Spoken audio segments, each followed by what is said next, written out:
कृष्ण।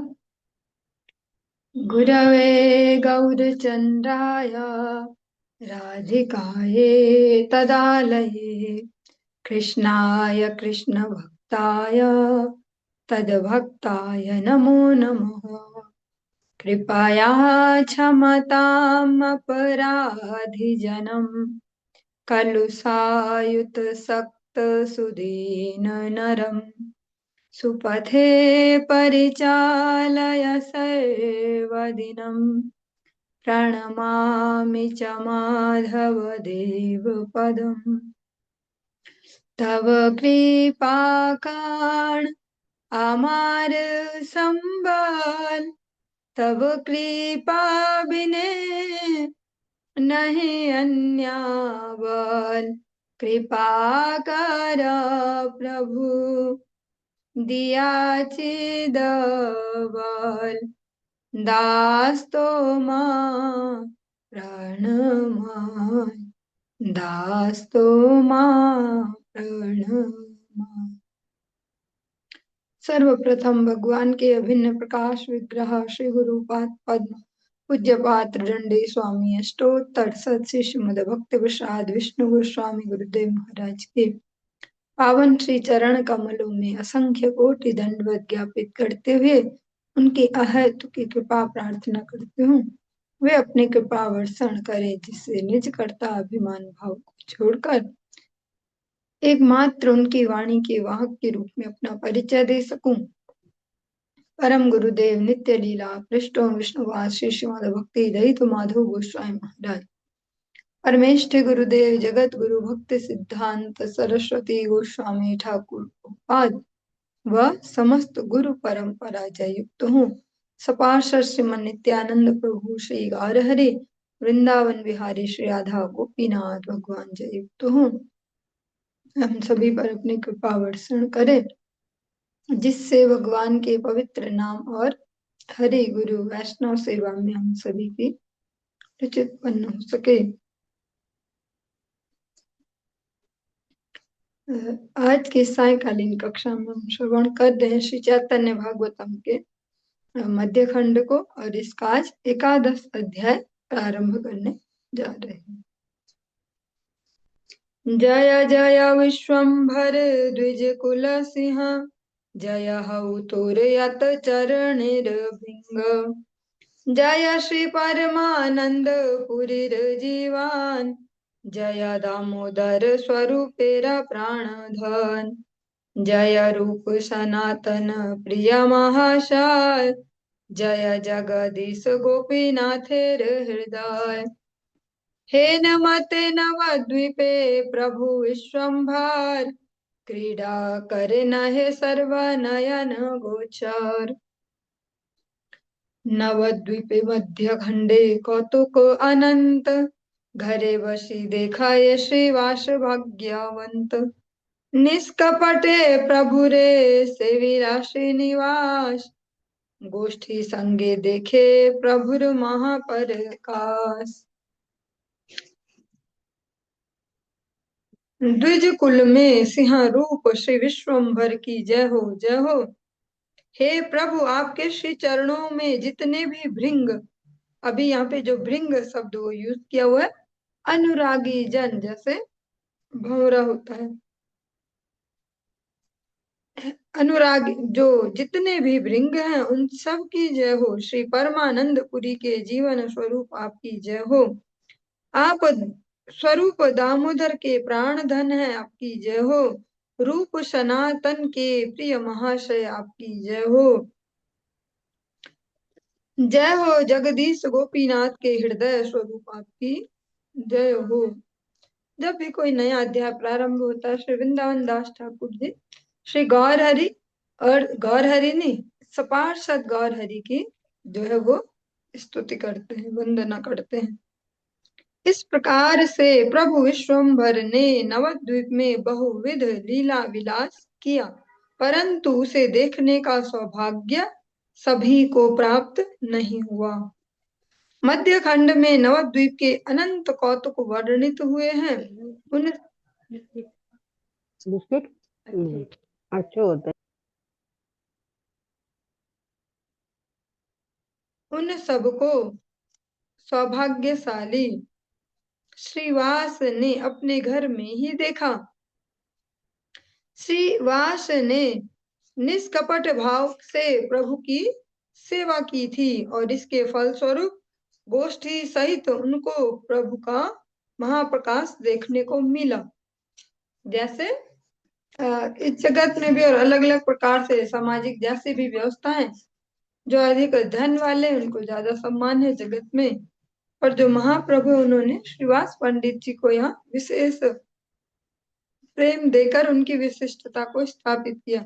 जबकि अगर फाइनेंशियल उनकी स्टेज देखे तो सबसे ज्यादा कमजोर थी, लेकिन जो महाप्रकाश बड़े बड़े ज्ञानियों को देखने को न मिला वो श्रीवास पंडित ने अपने घर पर ही देखा।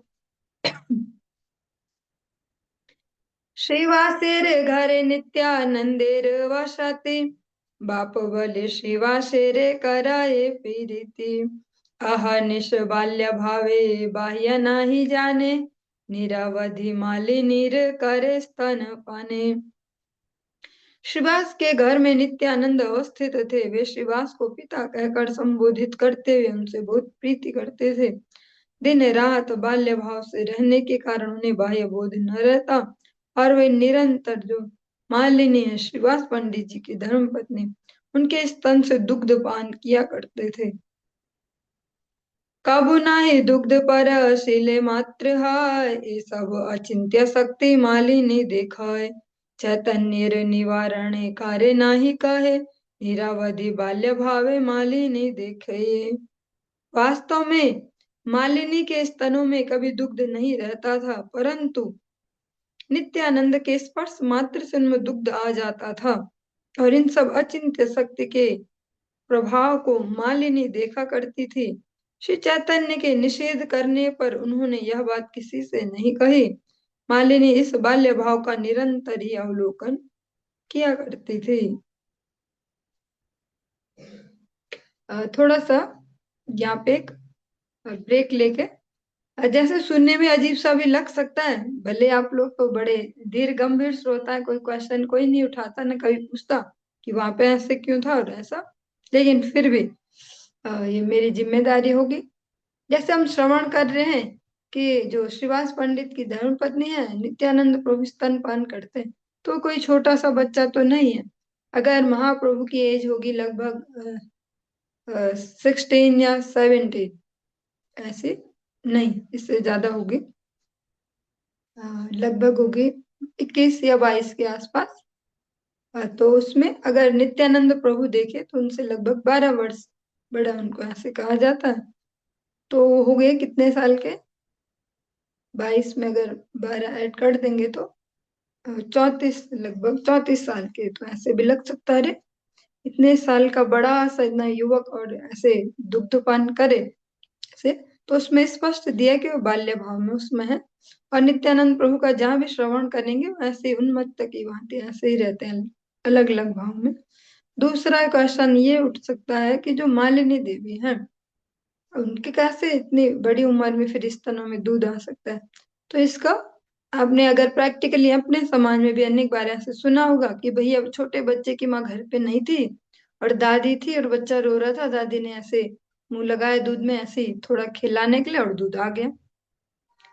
क्योंकि मेरे एक्सपीरियंस में तो है वो मतलब क्लोज रिलेशन में ही है, तो उन्होंने बताया था ऐसे कि मेरा तो नाती था और मैंने ऐसे ही लगाया दूध आ गया, फिर इंजेक्शन लगवाने पड़े दूध बंद करने। मालिनी देवी है तभी उनके स्तन में दुग्ध आता है जब वे स्तनपान करते हैं। फिर ऐसा भी एक क्वेश्चन आ सकता है कि इतनी बड़ी उम्र में कौन करता है स्तनपान। इसका एक बहुत सुंदर सा समाधान है। जो अभी भी दो संत ऐसे हैं, वो हमारे संप्रदाय में नहीं है पर वैष्णव है, बाई नेम उनमें से एक का ही बता पाऊंगी, जो दूसरे हैं वे शंकर परंपरा में उन्होंने संन्यास लिया है, तो उनका मैं नाम नहीं बता रही। जो राम भद्राचार्य जी हैं, जो विश्व प्रसिद्ध है और भारत देश की राजनीति से लेके भक्ति नीति सब में हमेशा छाए रहते हैं। उनसे भी आप लोगों ने कभी अगर कथा श्रवण की हो टीवी के माध्यम से, तो बहुत अच्छे से बताते हैं। वे जिस परंपरा जहाँ उनको जन्म मिला है, कहते हैं कि जब मैं गोल्ड मेडल लेके और जब पढ़ाई वगैरह पूरी हुई ऐसे और स्वर्ण पदक मुझे मिला और मैं गई अपनी माँ के पास, अभी नाम याद नहीं है, शायद सची ही है उनकी माँ का नाम, पर अभी कंफर्म नहीं कह रही हूँ, ऐसे ठप्पा लगा के। मिश्रा है वे। तो वे अपनी जब माता के पास गए तो कहते कि मेरी माँ ने झट से अपना स्तन मेरे मुख में दे दिया। तो बहुत बड़ी एज के ही रहे होंगे, लगभग इसी एज के। तो इतने बड़े बच्चे को कौन दूध पिलाता है? तो ये केवल एक संकेत मात्र है, कैसे कि वो, कि हाँ तूने मेरे दूध का सम्मान किया, मतलब इज्जत रखी, मेरे दूध की लाज रखी, ऐसा करके। हाँ, और इसका एक जो दूसरा दूसरे जिनकी मैं बात कर रही थी, दूसरे साधु हैं, वे भी ब्रजवासी हैं, वे जन्म से मथुरा वासी हैं। फिर जो भी है भक्ति में फिर चल के, और जैसा समाज में अलग अलग टाइप के संप्रदाय हैं और प्रतिष्ठा और सब कुछ है, तो उसको चलते उन्होंने शंकर परंपरा में भी वे महामंडलेश्वर की ऐसे, मंडलेश्वर अभी मंडलेश्वर वाली पदवी पर है ब्रजवासी, और बहुत सुंदर कथा भी करते हैं। वो इसका एक और कारण बताते हैं, जो स्तनपान, वो कहते हैं कि जो हमारे यहाँ मथुरा में कह रहे थे कि अभी भी जब भी पुत्र कुछ बड़ा काम करके आता है, तो माता अपने आंचल को ऐसे लेके और उसको अपने स्तन मंडल का दर्शन कराती है। उसके वो अलग टाइप के लॉजिक बता रहे थे कि वो ऐसे है, एक तो यही वाला भाव हो गया कि हाँ तुमने मेरे दूध की लाज रखी, ऐसे माँ के दूध की लाज। दूसरा कि जब वो इस प्रकार से दर्शन करा रहे हैं, तो मतलब वो जिस भी एज ग्रुप में बढ़ते जाए, जैसा भी जो बालक है, जैसे हार्मोनल चेंजेस हो, जैसे भी, और समाज में यत्र तत्र घूमना होगा, तो उनमें वो फिर जो एक्स्ट्रा अट्रैक्शन है स्त्री शरीर के प्रति, वो नहीं होगा। उनमें फिर वो नहीं होगा, जगह जगह उससे दृष्टि से देखना। ऐसे दो एग्जाम्पल यहाँ पे दिए, थोड़े से अलग टाइप के हैं, लेकिन हमें हर एंगल से अगर समझते जाएंगे तो विस्तार से समझेंगे। ऐसा लगेगा ऐसे सुन रहे हाँ जी हाँ जी, पर मन में तो लगेगा कि ऐसे कैसे वो इतना बड़ा आदमी और दूध पी रहा है, और तभी दूध आ भी जा रहा है, और दूध पिलाने वाले के पति को भी समस्या नहीं कि इतना जवान आदमी दूध भी पी रहा है ऐसे। तो थोड़ा समझते चलना सही रहता है, क्योंकि जो आध्यात्मिक क्षेत्र है इसमें संशय आत्मा विनश्यति, भगवान भगवत गीता में कहते हैं, और संशय युक्त जो जीवात्मा है उनका वो विनाश को प्राप्त होती है, न इधर और न इधर।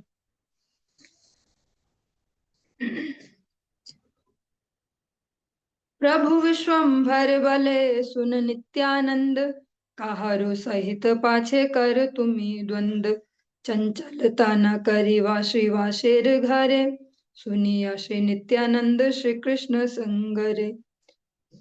आमार चांचल्य तुम्ही कबू ना पाईवा, आपनार मत तुम्ही कारे नावा शिवा, विश्वंभर बले आम्ही तोमा भाल जाने, नित्यानंद बले दोष कहा देखी सुनी, हासी बले गौर चंद्र की दोष तोमार, सब घरे अनवृष्टि कर अवतार, नित्यानंद बले इहा पागल से करे, ए छलाया घरे भात न दिवे आमारे, आमारे न दिया भात सुखे तुम्हें खाओ, अपकीर्ति आर के न बलिया वेड़ाओ, प्रभु बले तुम्हार अपकीर्ते लाज पाई, से ही से कारणे आमी तुम्हारे सिखाई, हासी बले नित्यानंद बड़ भाल भाल, चांचल्य देखिले सिखाई व सर्वकाल, निश्चय बुझिला तुम्ही आमी से चंचल, एत बलि प्रभु चाही हासे खल खल।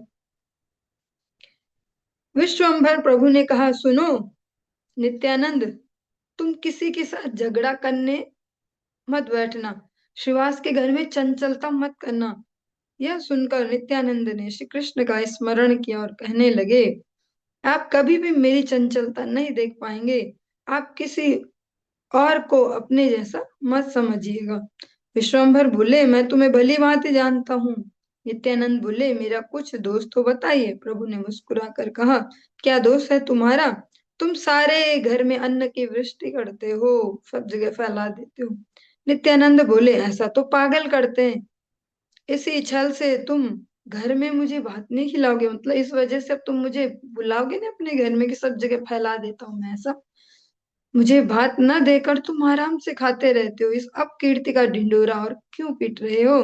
प्रभु बोले, तुम्हारे अपयश से मैं स्वयं को लज्जित अनुभव करता हूँ, इस कारण मैं तुम्हें शिक्षा दे रहा हूँ। मतलब जैसे हम छोटे बच्चों को ही बोलते हैं, इसको कहीं भी ले जाने में यही झंझट है, बेइज्जती करा देते हैं, ऐसा ही तो कहते हैं सब माता पिता।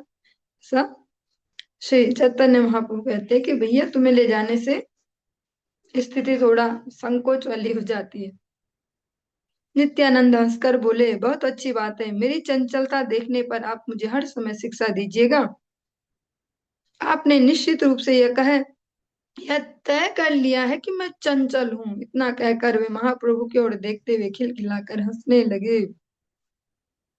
जो नित्यानंद प्रभु का जो ये मायापुर वाला जो प्रसंग है, इसमें हमें सब एक चंचलता वाले मूड में, मतलब शरीर के हिसाब से तो इतने बड़े, पर एक बचपने वाले, जैसे बोलते हैं, बच्चों जैसा ही, बच्चों जैसी हरकतें ऐसे ही करते हैं।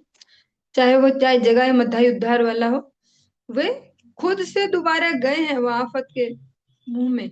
जैसे बोलते हैं ना, आ बैल मुझे मार, ऐसे ही जब एक बार पहले दिन उन्होंने दौड़ा दिया था, भगा दिया था, तो हरिदास ठाकुर जी ने बोला, अब मैं नहीं जाऊंगा, क्योंकि तुम तो छोटे से हो ऐसे और भाग लेते हो, मैं तो इतना बूढ़ा और ऐसे शरीर भी भारी, अब मैं नहीं जाता। दोबारा खुद से गए हैं वहां, उनको भगवान के नाम का उपदेश देने, फिर उनपे कृपा करवाई। तो यहाँ पे हर जगह छन चलता है ऐसे प्रकाशित करते हैं। आनंदे न जाने बाह्या कौन कर्म करे,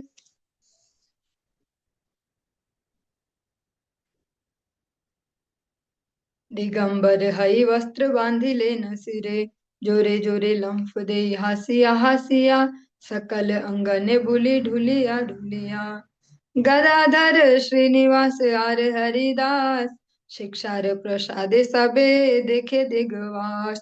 डाकी बले विश्वम्भर एकी कर कर्म, ग्रस्तिर बाड़ीते ए मत नहे धर्म। एखाने बलिला तुम्ही आमी की पागल, ए क्षणी निज वाक्य गुचिल सकल। यार बाह्य नाही तार वचने की लाज, नित्यानंद भाषाए आनंद सिंधु माज। आपने धरिया प्रभु पराय वसान, ए मत अचिंत्य नित्यानंदेर कथन। चैतन्य वचन अंकुश मात्र माने, नित्यानंद मत सिंह आर नहीं जाने।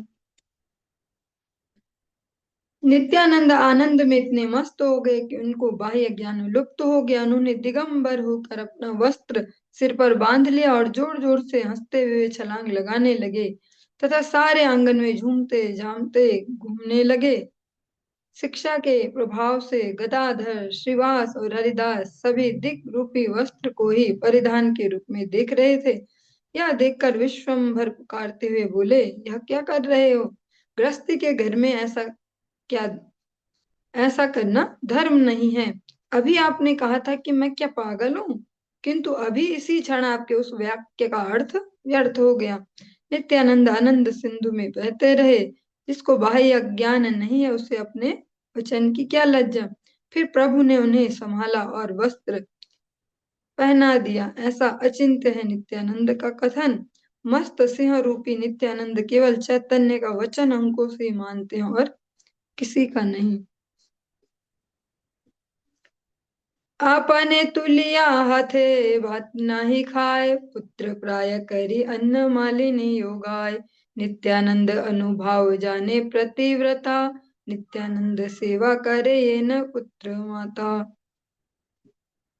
श्रीवास के घर में नित्यानंद अपने हाथों से अन्न नहीं खाते थे। पुत्र मानकर मालिनी अपने हाथों से नित्यानंद के मुंह में अन्न प्रदान किया करती थी। पतिव्रता मालिनी नित्यानंद के अनुभव को जानती थी, इसलिए माता जैसे पुत्र की सेवा करती है, वैसे ही वे नित्यानंद की सेवा किया करती थी। एक दिन पितलेर बाटी नील काके, उड़िया चलिल काक ये वने ते थाके। अदृश्य हय्या काक कोन राज्य गेल, महाचिंता मालिनीर चित्ते ते जन्मिल। बाटी थुई से काक आइल आर बार, मालिनी देखए शून्य वदन ताहार। महातीव्र ठाकुर पंडित व्यवहार, श्री कृष्णेर घृत पात्र हाइल अपहार। सुनिले प्रमाद हबे न मने गणी, नाही को उपाय किछु कांदा ए मालिनी। एक दिन एक कौवा पीतल की एक कटोरी ले उड़ा और वह वन की दिशा में जाने लगा जहां वह रहता था। कौवा कहीं अनदेखे स्थान में जा छिप गया। यह देखकर मालिनी बड़ी ही चिंतित हो गई। कटोरी कहीं रखकर कौवा फिर से लौट आया। मालिनी ने देखा कि उसका मुख खाली है। पंडित श्रीवास ठाकुर बहुत गुस्सा करने वाले थे। श्रीवास के घृत पात्र का अपहरण हुआ है। यह सुनते ही श्रीवास मुझको बहुत डांटेंगे। यह सोचकर और इससे बचने का कोई उपाय न देखकर मालिनी क्रंदन करने लगी। और जो अभी अभी हमने सुना इसमें भी एक संशय हो सकता है, आप लोगों को हो ना हो, मुझे होता है और मैं इसका समाधान भी सही रहता है।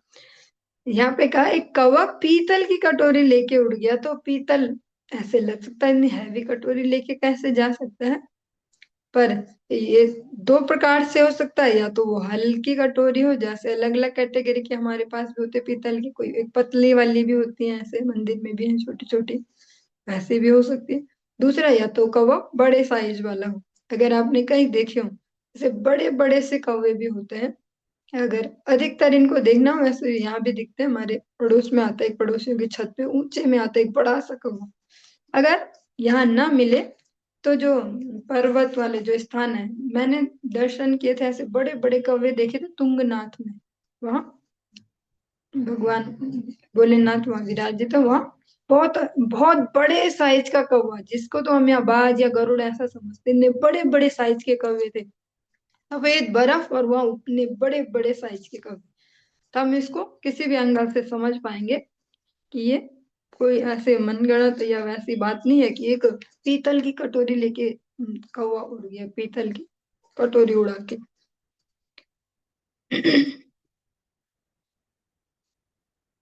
हे निकाले नित्यानंद आइला से स्थाने, देखा हे मालिनी कांदे अझोर नयने, हासी भले नित्यानंद कांद की कारण, कौन दुख बल सब करिब खंडन। उसी समय नित्यानंद उस स्थान पर आ गए और देखा कि मालिनी बहुत रो रही है। यह देखकर हंसते हुए नित्यानंद ने पूछा, क्यों रो रही हो? कहो कौन सा दुख है, सब दूर कर देंगे। मालिनी बलाए सुनो श्रीपाद गोसाई, घृत पात्र का केलाई गेल को न ठाई। नित्यानंद बले माता चिंता परिहार, आमी देव वाटी तुम्ही क्रंदन संबर।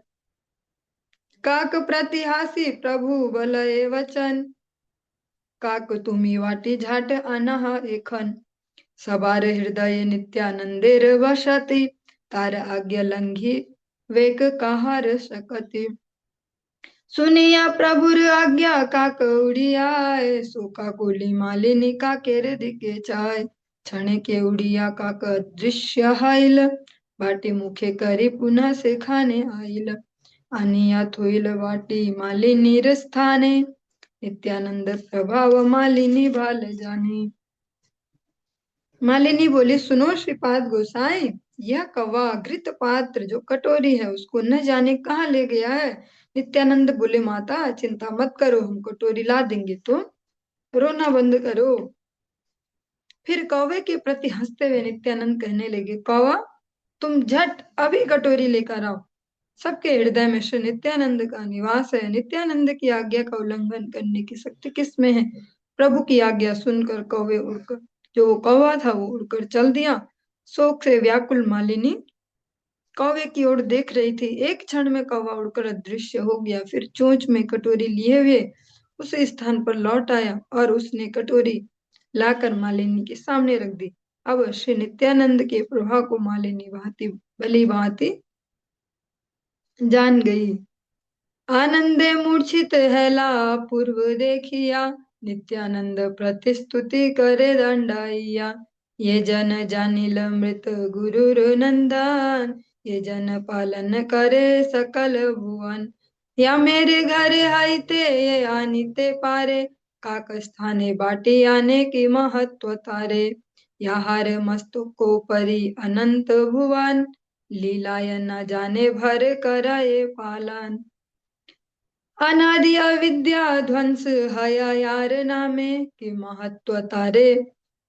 महत्व तार बाटी आने का स्थाने। ये तुम्ही लक्ष्मण रूपे पूर्वे वनवासे निरंतर रक्षक आछिले सीता पाशे तथापि हम मात्र तुम्ही सीतारे चरण इहा भई सीता नाही देखिले के मान तुम्हारी सेवाणे रावणीर वंशनाश से तुम्ही ये वाटियान के मन प्रकाश या हरे चरण पूर्वे कालिंदी आशिया स्तवन करिल महाप्रभाव जानिया चतुर्दश भुवन पालन शक्तियार काक स्थाने बाटी आने की महत्वतार तथापि तुम्हार कार्य अल्प नाही है यही कर से ही सत्याचारी वे देखय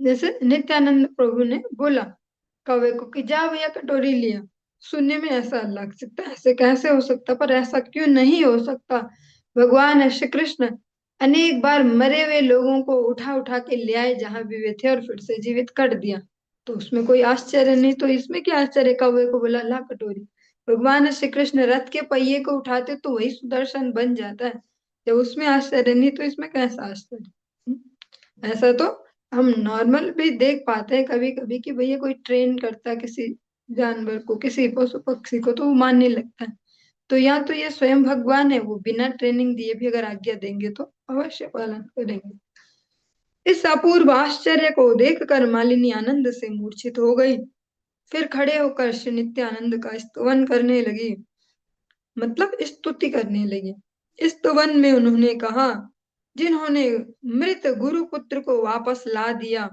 जो सांदीपनी जी के गुरुकुल में जो सारे भुवनों का पालन करते हैं यम के घर से जो ला सकते हैं देवकी जी के 6 पुत्रों को वापस लेके आए वे कौवे के पास से कटोरी ले आए इसमें क्या बड़ाई है जिनके मस्तक के ऊपर अनंत भुवन विराजमान है परंतु लीला के आनंद में उनके भार का जिन्हें पता नहीं है और जो उन भुवनों का निरंतर पालन करते रहते हो जिनके नाम से अनादि अनादि मतलब अनंत काल से अविद्या जो हो व्याप्त वो ध्वंस हो जाती है फिर कौवे से कटोरी वापस ले आए इसमें उनकी क्या बड़ाई है जो तुम पहले लक्ष्मण के रूप में वनवास के समय निरंतर रक्षक बनकर सीता जी के निकट रहते थे परंतु केवल सीता जी के चरणों का ही दर्शन करते थे सीता कैसी है यह कभी नहीं देखा मतलब नैन उठा के ऐसे चेहरे को कभी नहीं देखा तुम्हारे बाणों के द्वारा ही रावण का वंश विनाश को प्राप्त हुआ है ऐसे तुम जो कटोरी वापस ले आए यह तुम्हारा कौन सा भारी प्रभाव है जिनके महान प्रभाव को जानकर पहले कालिंदी यमुना ने आकर जिनके चरणों में स्तवन किया जब श्री बलराम जी वापस एक बार ब्रज में गए और फिर यमुना जी को खींचा तब जिनमें 14 भुवनों का पालन करने की शक्ति है वे कौवे से कटोरी ले आए इसमें उनकी क्या बड़ाई है फिर भी तुम्हारे किसी भी कार्य का महत्व तो कुछ कम नहीं है तुम जो कुछ भी करते हो वही सत्य है यही चारों वेद कहते हैं हासे नित्यानंद तान सुनियास्तवान बाल्य भावे बले मुई करीब भोजन नित्यानंद देखिले ताहार स्तन झरे बाल्य भावे नित्यानंद स्तन पान करे ए मत अचिंत्य नित्यानंदेर चरित आमी की बलिव सब जगते विदित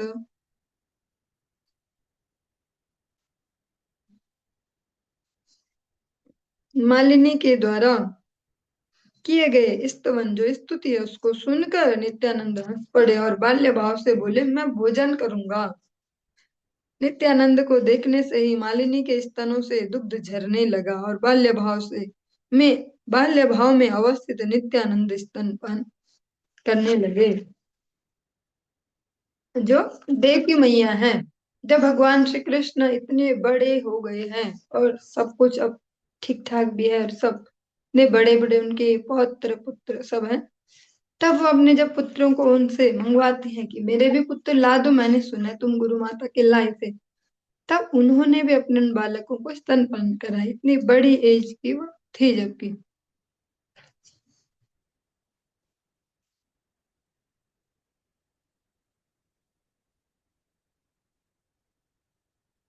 इस प्रकार से नित्यानंद का चरित्र अचिंत्य महिमा संपन्न है। मैं क्या कहूँ, सारे जगत को इसकी जानकारी है। कराये दुर्गेय कर्म अलौकिक ये न, ये जाना ये तत्व से माना ये सत्य है न। नित्यानंद सारे दुर्गेय और अलौकिक कर्मों को करते हैं। जो इनके तत्व को जानते हैं वे सब इस सत्य को स्वीकार करते हैं। अहर्निश भावावेशे परम उद्दाम, सर्व नदियाय बुले ज्योतिर्मय धाम। किवा योगी नित्यानंद किवा तत्वज्ञानी, यह ये मत इच्छा न बलाए केनी।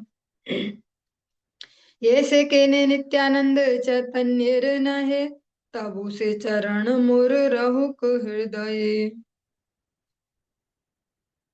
दिन रात भावावेश में परम उद्दाम रहकर ज्योतिर्मय धाम स्वरूप श्री नित्यानंद ने सारे नदिया नगर में भ्रमण किया। कोई कहता है कि नित्यानंद योगी हैं, कोई कहता है नित्यानंद तत्वज्ञानी है। अपनी अपनी इच्छा के अनुसार उनके बारे में कोई कुछ भी क्यों न कहे। श्री चैतन्य के नित्यानंद जैसे भी हो, उनके चरण हर अवस्था में मेरे हृदय में विराजमान रहे। ये वृंदावन दास ठाकुर जी का नित्यानंद प्रभु के प्रति एक अतिशय जो शरण है, शरणागति है, उसका यहाँ पे वर्णन है। इसीलिए हर जगह जहाँ भी नित्यानंद प्रभु का नाम भी आ रहा है तो साथ साथ कुछ ना कुछ उनका फिर सुनाते चले और उनकी खूब बड़ाई करे। इस प्रकार से उनका उनके लिए भाव। एत परिहारे हो ये पापी निंदा करे, तबे लाथी मारो तार सिरे रू परे। और ये लाइन बहुत कम से कम अभी तक 2 बार तो आई गई होगी। इतना परिहार करने पर भी जो पापी उनकी निंदा करते हैं, उनके सिर के ऊपर मैं लात मारता हूँ। जैसे वैष्णव के जो गुण है उनमें से ये भी है, दयालु, सहनशील, ऐसे ऐसे क्षमा करना। लेकिन वृंदावन दास ठाकुर जी है परम वैष्णव, लेकिन जो वैष्णव निंदुक है उनके जब बात आती है तब वो सारे गुण गायब हो जाते हैं। तो वे तक बोल उठते हैं कि ऐसे व्यक्ति के सिर पे मैं लात मारूंगा, ऐसे। और ऐसे सुंदर सुंदर आप कीर्तन है जिनको हम ऐसे गाते हैं और आनंद लेते हैं। आनंद क्या लेते हैं, मजा करते हैं ऐसा। लेकिन अगर उनके अर्थों को भी समझ पाएंगे तो ज्यादा हमारे लिए इजी होगा। और जैसे श्री नित्यानंद प्रभु के सुंदर सुंदर कीर्तन है, लोचन दास ठाकुर जी बहुत अच्छे से सारे उनके जो गुण है उनको वर्णन करते और अंत में कहते हैं, हे न अवतारे यार रति न जन्मिल, लोचन भले से ही पापी एल और गेल। हाँ, ऐसे जो अवतार हैं, ऐसे श्री नित्यानंद प्रभु में जिनकी रति मति उत्पन्न नहीं हुई, वो तो पापी तो बस आया और गया, कुछ काम का नहीं था वो दुनिया में। जैसे बोलते धरती के बोझ, आया और गया, बस धरती पे बोझ बढ़ा। ऐसे यहाँ पे वृंदावन दास ठाकुर जी बोलते जो ऐसे हैं, जो ऐसे नित्यानंद प्रभु की जो निंदा करते हैं, उनके तो मैं एक लात मारू जैसे सिर पे, जैसे हम सब बोलते हैं ना कोई आवेश में। तो पर लेकिन वैष्णव को बोलते कि भैया वो तो नहीं करेंगे ऐसे वचन। फिर भी वृंदावन दास ठाकुर जी कहते हैं कि उसके मैं सिर पे लात मारूंगा अगर ऐसे नित्यानंद प्रभु की कोई निंदा करे। ए मत आछे प्रभु श्रीवासेर घरे, निरवधि आपन गारंग रक्षा करे। इस प्रकार से नित्यानंद प्रभु ने श्रीवास के घर में अवस्थान किया और गौरांग ने स्वयं ही उनकी रक्षा की। एक दिन निज गृह प्रभु विश्वम्भर, बसिया छे लक्ष्मी संगे परम सुंदर। योगाय तांबुल लक्ष्मी परम हरि से, प्रभु आनंदे न जाना ये रात्रि दिशे। यखन था कहे लक्ष्मी संगे विश्वम्भर, सचिर चित्ते ते हय आनंद विस्तार। मायर चित्तेर सुख ठाकुर जानिया, लक्ष्मीर संगे ते प्रभु थाके न वसिया। एक दिन प्रभु विश्वम्भर अपने घर में श्री विष्णु प्रिया देवी के साथ बैठे हुए थे। दोनों एक साथ परम सुंदर लग रहे थे। परम हर्ष के साथ विष्णु प्रिया देवी ने उन्हें तांबुल प्रदान किया और प्रभु के आनंद में वे दिन रात के अंतर को भूल गई। तब विश्वम्भर श्री विष्णु प्रिया के साथ विराजित थे। तब सची देवी के अंतर में बहुत आनंद हुआ।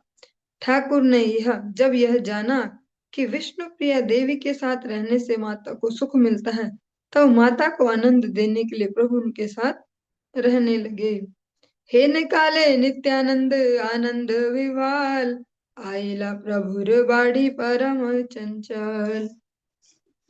बाल्य भावे दिगंबर रहिला दांडैया, कहारे ना करे लाज पर आनंद पाइया। ऐसे समय में आनंद विवल परम चंचल नित्यानंद प्रभु के भवन में आ पधारे और आकर परम आनंद के साथ लज्जा विहीन होकर बाल्य भाव को अपना कर दिगंबर वेश में खड़े हो गए। चलिए आज के इस प्रश्न को हम यहीं पे विश्राम देंगे। इससे आगे हम कल श्रवण करेंगे। हरे कृष्ण।